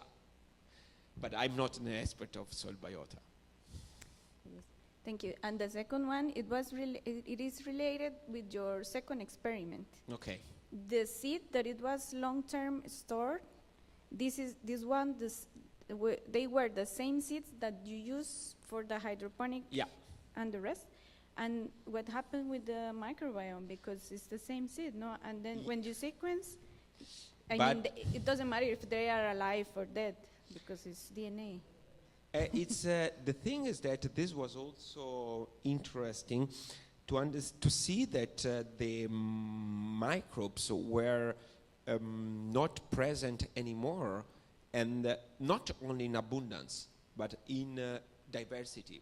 And this is strange, because it seems that the same seed that was happening after one cycle of soil, they recover it, and the soil was sterilized. No, sorry, the soil was not sterilized. So perhaps there we have a transmission from the soil to a seed that over the long-term storage, the microbes were degraded. Because also, the thing also, when you store soil in the fridge, you have an alteration of the microbial community. And perhaps, like the seed, even from the plant phenological and physiological properties, was showing low root biomass and low leaf shoot dry biomass, also the microbial community was still affected when the seed was germinating. So having the storage has a detrimenting effect. But this is a good question that now make me think that perhaps the propagation on soil which was not sterile promote some transmission to the seed of some microbial compound or microbial community. I don't know if Andres, you want to add something or not? Well, in fact, it was limited, the transmission.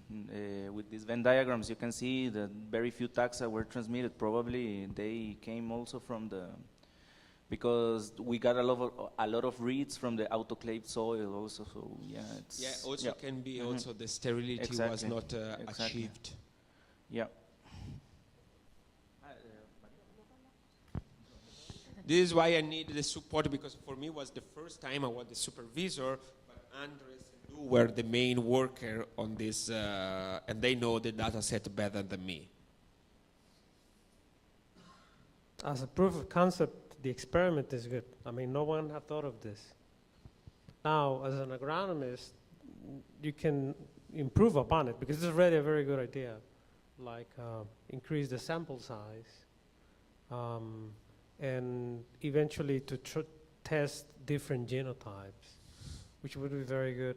Now, the genotype that you tested, you chose it because those are tiny plants, right? They grow very quickly. So that is a bit of a problem. If you try to do it with native maize breeds from Central America, they would grow larger. But I suspect that in Germany, you might be able to get a hold on larger facilities and do it. So it would be interesting to try to test this on like Native American varieties, maybe an African one, maybe an American one, so that you have like different genotypes that are interesting across different continents. And CIMMYT would give you the seed. They really appreciate collaboration. So I think the idea was good. And also that eventually you decided to do more like a qualitative analysis on who was there and who was not, rather than do it just quantitative. So great work. It's a good input. Of course, this could be a very interesting way on how to understand how different variety genotype affect the seed microbiome. Just for us was that Andres, due to his experiment, he had already several generations of seed in hydroponics. So we could see how multiple generations of propagation hydroponics could be tested. And this was the key. Okay, we have the question, how does the propagation substrate affect it.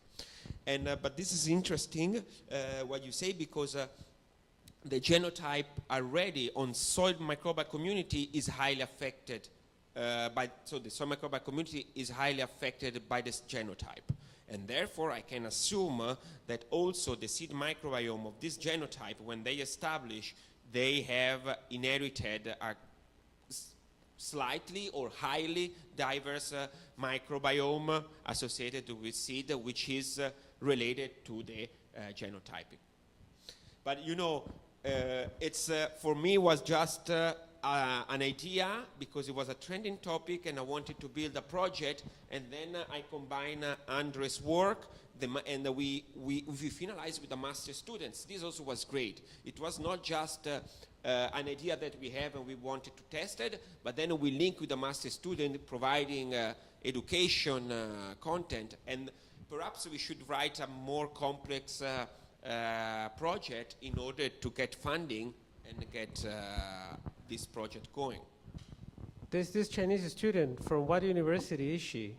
I don't remember, because she did the master. She's highly skilled. She did a master in Denmark. Yeah.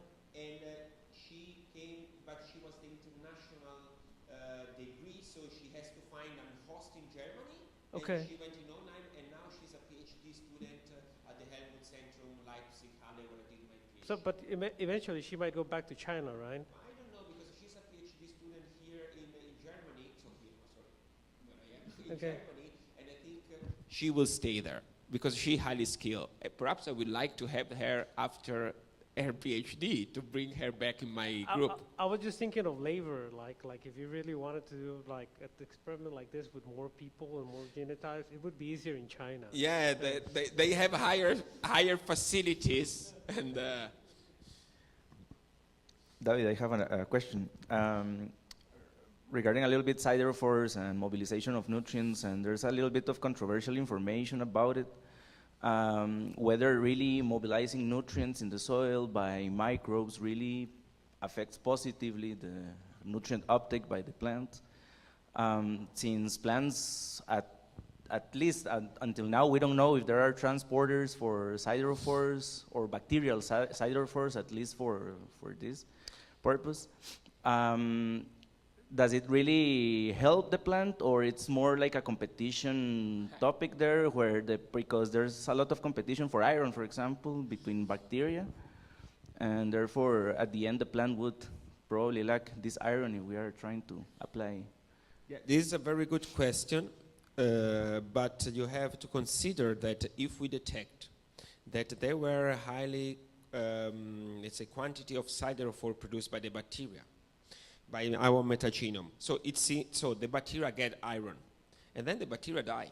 There is also a turnover of bacterial cell, and if you have this bacteria, like in this paper, we found that they were colonizing these roots around. So if even the turnover, if the bacterial cell have more iron because they produce a lot of siderophore, during the turnover you have a higher iron concentration around the roots. So it can be that the plants can take it up easily, even they have a reduced capability to uptake iron, but and also the siderophore transform the iron, get plus F3 to F2, which is even better for the plant uptake. So this has not been tested. But the fact that there is the gene expression that show that there is more genes related to iron uptake in the inoculated plants, and the iron was found significantly higher in the leaf of inoculated plants. The plants, this iron, they get it from somewhere. So, and one cause can be that these bacteria in the rhizosphere chelate a lot of iron. Then they can die, so because there is competition also between bacteria, but also it's not that so the chelation occurs outside this bacterial cell. So it mobilizes towards the cell, the bacteria that is surrounding the roots, so the plants have also higher capability to get it because it's less distance from where it could. And also the bacterial turnover, that's the component of the cell, even the nutrients are released in the surrounding matrix, then also the iron that was previously mobilized is going there as well. So I don't know how, we cannot be certain on the specific mechanism on how this iron enter into the plants, even if the bacteria that provide something to the plants. But I'm just speculating on the different pathway. Of course, what I'm just to interpret, I'm interpreting the result, giving a speculation, but it's hard. Also, we are talking about the really microscopic level, and it's, and I'm talking about the gene expression, the things that at the end they give me a picture of it, but not the real one, because I still don't know. I don't have my eyes, we don't have lenses there. Thank you. We have another question from the streaming. This is from Dr. Lorena Uribe, and this question is, have you studied the effect of vermicompost on rhizosphere microbiome? Not yet, but I have samples that have to be sequenced. They are standing in my fridge.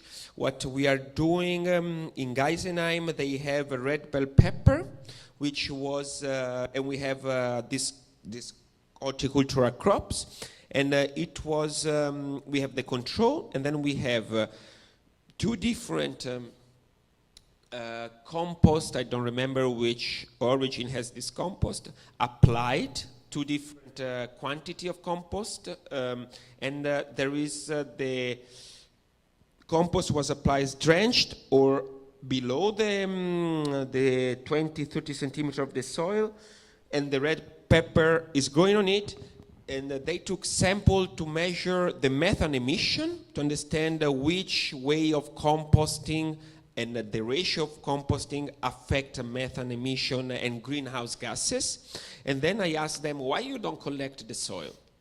So I can understand which microbes are the responsible for these greenhouse gases, because they are the microbes that are related to this greenhouse gas emission. So I am in the process, not yet, and perhaps when I will sequence the sample, I can provide the result mainly in a publication, or I can contact him and say, okay, now I have result, I can tell you. But if he has some result, I'm really happy to understand what's happening, because I'm having sample related to this practice. Okay, thank you very much. More questions? I have one related to the, you mentioned at the beginning that in this environment, plant soil, we have the rhizosphere with the largest number of microorganisms involved, then you have the philosphere, and then also the endophytes, which with a lower number. Do you think that, or what could, in your, according to your experience and what you have done, there's also relevant possibility for endophytes in this structure that you mentioned, and also improving sustainable agriculture, and how do you see that? Okay, very good question, Victor, thanks. So the thing about endophyte, it's, I will answer mentioning two, three things, different things. First, endophytes. What are the endophytes? The endophytes are organisms living inside the tissue, but it's still a bit fuzzy, unclear what is their role in plant fitness. Because the endophyte can easily switch from being saprophyte, neutral, or pathogenic. And we still don't know which is the trigger, which is the environmental condition that triggered that, or the condition based on plant physiology or metabolite, or missing the word. Okay, how the plant also can trigger the endophyte ecological role. But we know that endophytes are living within the plants, more or less not causing harm to the plants, but then they can switch. The other thing is that some bacteria, they can enter into the plant. They can live in the roots, and then they are able to enter in the roots and be endophytes. And but still, they are interesting group of microorganisms which are also not clear. But thinking and bringing to the seed microbiome, this can be that some endophytes are use the plant to travel towards the flowers and be embedded into the seeds. This is another kind of, we're thinking about transmission between the plant or soil, plant and seed. And in fact, there are many studies, and this is something that we have also when we studied the root microbiome, because I also studied the rhizosphere, but I'm an expert in root microbiome. And my approach in root microbiome is slightly different from other researchers, because other group of root microbiome guys, they sterilize the surface of the roots, and they want only to collect the endophytes. Instead, I am the one that likes to wash the roots really well with water, sterile water, and characterize also the one that are on the surface of the roots, which is different from the rhizosphere. Because, I can get the same microbes, some microbes that are also in the rhizosphere on the surface of the roots, which is called rhizoplane. But the one that are on the surface of the roots, they have the capability to pass some plant defense and get on the roots even after I wash a lot. So it means they are attached to the roots. But still, as I mentioned, there is no a standardized way on how to define the root microbiome, if it's just the endophytes or the one that are also on the rhizoplane, because the rhizoplane is the outer part of the roots. So it's still an evolving and dynamic environment. I find it fascinating. Thank you very much. If there's no additional questions, so we thank you, Davide, again for this very interesting talk, for the discussion afterwards, and also in general for taking the time to come to our university. And Victor, I have to thank you to make it happen, that I came here having this presentation, but interesting talks, future collaboration, and also had the chance to explore this nice country. I have been here since 2 weeks, and I'm in love. What I can say, pura vida. Let's say the best word, how I can describe Costa Rica. Thanks. thank you.